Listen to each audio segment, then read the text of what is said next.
آج ہم آپ کے لیے سندباد جہازی کے دوسرے سفر کی مکمل اور تفصیلی داستان پیش کرتے ہیں۔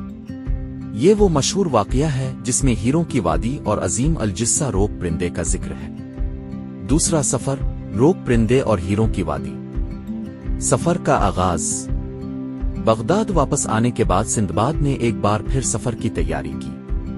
اپنی قسمت آزمانے اور مزید دولت کمانے کا حوصلہ لے کر وہ ایک بار پھر بصرہ پہنچا اور ایک عمدہ جہاز پر سوار ہو کر سمندر کے راستے نکل کھڑا ہوا۔ جزیرے کا دریافت ہونا۔ کئی ہفتوں کے پرامن سفر کے بعد جہاز کو ایک ویران جزیرہ نظر آیا۔ کپتان نے جزیرے پر رکنے کا فیصلہ کیا تاکہ مسافر تازہ پانی بھر سکیں اور آرام کر سکیں۔ سندباد دوسرے مسافروں کے ساتھ جزیرے پر اترا۔ وہاں اس نے ایک عجیب منظر دیکھا، ایک بہت بڑا سفید گنبد نما ساخت جو سورج کی روشنی میں چمک رہا تھا۔ عظیم الجثہ انڈے کا انکشاف۔ سندباد حیرت سے اس ساخت کے قریب گیا۔ اس نے چھونے پر محسوس کیا کہ یہ کوئی پتھر کا ڈھانچہ نہیں بلکہ ایک زندہ چیز ہے۔ یہ کوئی گنبد نہیں بلکہ ایک عظیم الجثہ پرندے کا انڈا ہے۔ سندباد نے حیرت سے چیلانگ لگائی۔ انڈا اتنا بڑا تھا کہ 10 آدمی آسانی اس کے پیچھے چھپ سکتے تھے۔ اس نے فیصلہ کیا کہ وہ اس انڈے کے ساتھ اپنی تصویر بنوانے کے لیے اس سے لپٹ جائے گا۔ اس نے اپنا صاراف، پگڑی نکال کر اسے انڈے کے گرد باندھ دیا اور خود اس سے لپٹ گیا۔ روک پرندے کا ظہور۔ اچانک آسمان تاریک ہو گیا۔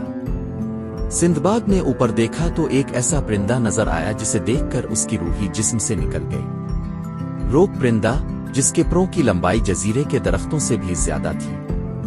پرندہ اپنے انڈے پر بیٹھنے آیا تھا۔ جب اس نے سندباد کو دیکھا تو غصے سے چیخا۔ سندباد نے فوراً اپنا صاراف کھولا اور بھاگنے لگا، لیکن روک پرندے نے اپنی چونچ سے انڈے کو اٹھا لیا اور پرواز کر گیا۔ ہیروں کی وادی میں پہنچنا۔ سندباد نے دیکھا کہ پرندہ ایک وادی کی طرف جا رہا ہے۔ موقع دیکھ کر اس نے اپنا صاراف دوبارہ انڈے سے باندھا اور خود اس کے ساتھ لٹک گیا۔ جب روک پرندہ وادی میں اترا تو سندباد نے خود کو ایک ایسی جگہ پایا جہاں کی زمین ہیروں سے جگمگا رہی تھی۔ وادی کا خوفناک راز۔ وادی ہیروں سے بھری تو تھی لیکن اس کا ایک خوفناک پہلو بھی تھا۔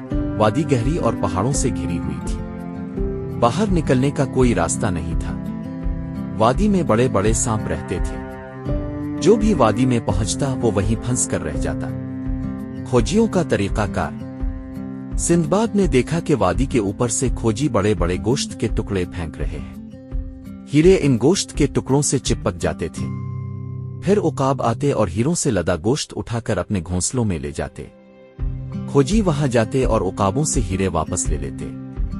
زندگی بچانے کی ترکیب۔ سندباد نے ایک زبردست ترکیب سوچی۔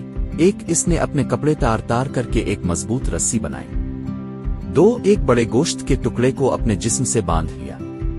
3 ہیرے خود بخود گوشت سے چپک گئے۔ 4 وہ گوشت کے ٹکڑے پر لیٹ گیا اور انتظار کرنے لگا۔ فرار کا موقع۔ جیسے ہی ایک بڑا عقاب نیچے اترا اور گوشت کے ٹکڑے کو اٹھا کر پرواز کر گیا، سندباد بھی اس کے ساتھ اڑ گیا۔ عقاب اسے اپنے گھونسلے میں لے گیا جو پہاڑ کی چوٹی پر تھا۔ خوش قسمتی کا انجام۔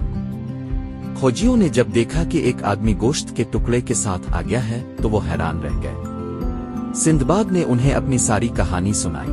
کھوجیوں کے سردار نے کہا، تم بہت ہوشیار اور بہادر ہو۔ تمہاری عقل نے تمہیں بچا لیا۔ انہوں نے نہ صرف سندباد کو ہیرے دیے بلکہ اسے ایک تجارتی قافلے کے ساتھ بغداد واپس بھیج دیا۔ واپسی اور سبق۔ سندباد اس سفر سے اتنا مال لے کر واپس آیا کہ وہ بغداد کا سب سے امیر آدمی بن گیا۔ اخلاقی سبق۔ اس سفر سے ہمیں یہ سبق ملتا ہے: 1 حوصلہ اور ہمت، مشکل حالات میں گھبرانا نہیں چاہیے۔ 2 عقل اور دانش، عقل سے کام لے کر ہر مشکل پر قابو پایا جا سکتا ہے۔ 3 موقع کی پہچان، ہر مشکل میں کوئی نہ کوئی موقع چھپا ہوتا ہے۔ 4 صبر اور تحمل، صبر سے کام لینے والے ہی کامیاب ہوتے ہیں۔